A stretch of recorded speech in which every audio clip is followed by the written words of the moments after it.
আপনি কি জানেন একটা ছোট্ট অভ্যাস যেটা আমরা আনন্দ, বিয়ে বা ঈদের দিনে খুব স্বাভাবিকভাবে করি, সেটা কি আমাদের অজান্তেই গুনাহের কারণ হয়ে যেতে পারে? মেহেদি, যেটা নারীর সৌন্দর্যের প্রতীক। কিন্তু প্রশ্ন হল, মেহেদি ব্যবহার কি সত্যিই হালাল, নাকি এতে লুকিয়ে আছে হারামের কোনো দিক? আজকের ভিডিওটি শেষ পর্যন্ত না দেখলে আপনি হয়তো জীবনের একটা গুরুত্বপূর্ণ সত্য মিস করে ফেলবেন।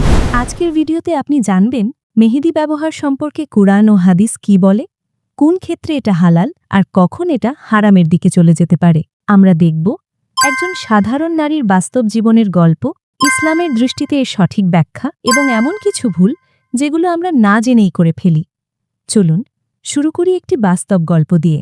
আপনি কল্পনা করুন, একটি সাধারণ পরিবার, ঈদের আগের রাত, ঘরের ভেতর খুশির আমেজ, সবাই ব্যস্ত, আর সেই ঘরের এক কোণে বসে আছে আয়েশা, তার হাতে নতুন করে মেহেদি লাগানো। সে খুব খুশি, নিজের হাতের ডিজাইন দেখে মুগ্ধ। কিন্তু ঠিক তখনই তার বড় বোন এসে একটা কথা বলল, তুই জানিস মেহেদি দেওয়া নাকি সবসময় জায়েজ না? এই একটা কথা আয়েশার মনে ভয় ঢুকিয়ে দিল। সে ভাবতে লাগল, আমি কি কোনো গুনাহ করে ফেললাম? আপনিও কি কখনো এমন দ্বিধায় পড়েছেন? দেখুন, ইসলাম একটি ভারসাম্যের ধর্ম। এখানে সৌন্দর্যকে নিষিদ্ধ করা হয়নি, বরং সুন্দরভাবে গ্রহণ করা হয়েছে। রাসূলুল্লাহ সাল্লাল্লাহু আলাইহি ওয়াসাল্লাম বলেছেন, আল্লাহ সুন্দর, তিনি সৌন্দর্যকে ভালোবাসেন। এখন প্রশ্ন হল, মেহেদি কি সেই সৌন্দর্যের অংশ? উত্তর হ্যাঁ, অবশ্যই। এখন আমরা একে একে জানব মেহেদি ব্যবহারের 5টি গুরুত্বপূর্ণ দিক। 1. নারীদের জন্য মেহেদি একটি প্রশংসনীয় আমল। হাদিসে পাওয়া যায়, নারীরা হাত ও পায়ে মেহেদি ব্যবহার করতেন এবং এটা নিষিদ্ধ করা হয়নি, বরং এটি নারীর স্বাভাবিক সৌন্দর্যের অংশ হিসেবে বিবেচিত। তাই আপনি যদি ঈদে, বিয়েতে বা সাধারণ দিনেও মেহেদি ব্যবহার করেন, এটা সম্পূর্ণ জায়েজ।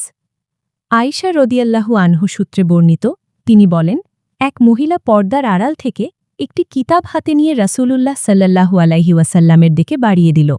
রাসূলুল্লাহ সাল্লাল্লাহু আলাইহি ওয়াসাল্লাম তার হাত না বাড়িয়ে বললেন, আমি বুঝতে পারছি না এটা কোনো পুরুষের হাত নাকি নারীর হাত। সে বলল, বরং নারীর হাত। তিনি সাল্লাল্লাহু আলাইহি ওয়াসাল্লাম বললেন, তুমি মহিলা হলে অবশ্যই তোমার নখগুলো মেহেদির রং দ্বারা রঞ্জিত করতে। 2.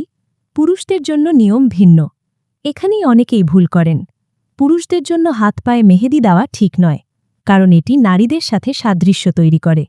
তবে দাড়ি, এটা মেহেদি ব্যবহার সুন্নত হিসেবে বিবেচিত। এটা অনেকেই জানেন না। 3.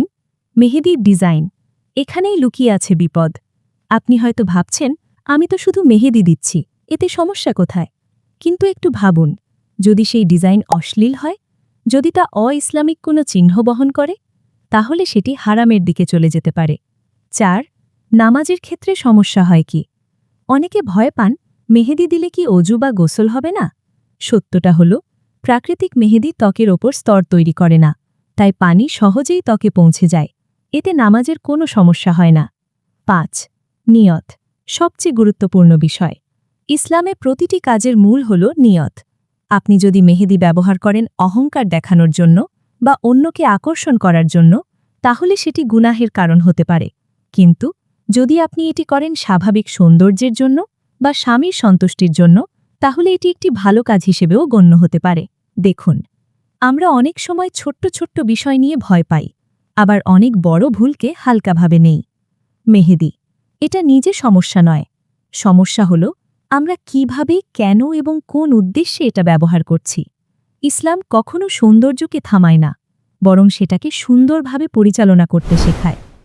একটু ভাবুন, আয়েশা যদি সেই দিন ভুল বুঝে মেহেদিকে হারাম মনে করত, তাহলে সে হয়তো জীবনের অনেক সুন্দর মুহূর্ত থেকে নিজেকে বঞ্চিত করত। আবার যদি সে অশ্লীল ডিজাইন ব্যবহার করত, তাহলে অজান্তেই গুনাহে জড়িয়ে যেত। এই দুইয়ের মাঝখানে সঠিক পথটাই হল ইসলাম। এখন আপনাকে একটা প্রশ্ন করি, আপনি কি আগে কখনো ভেবেছিলেন মেহেদি নিয়ে এমন নিয়ম আছে? কমেন্টে আপনার মতামত জানান, আমি পড়ব ইনশাআল্লাহ। আরেকটা গুরুত্বপূর্ণ প্রশ্ন, আপনার মতে সৌন্দর্য আর সীমার মধ্যে ভারসাম্য রাখা কতটা জরুরি?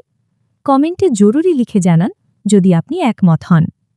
শেষে একটা কথা বলি, ইসলাম কখনো আপনাকে আনন্দ থেকে বঞ্চিত করতে আসেনি, বরং সেই আনন্দকে হালাল পথে সুন্দর করতে এসেছে। পাতা, মেহেদি, এটা শুধু একটা রং নয়, এটা আনন্দ, সংস্কৃতি, ভালোবাসার প্রতীক।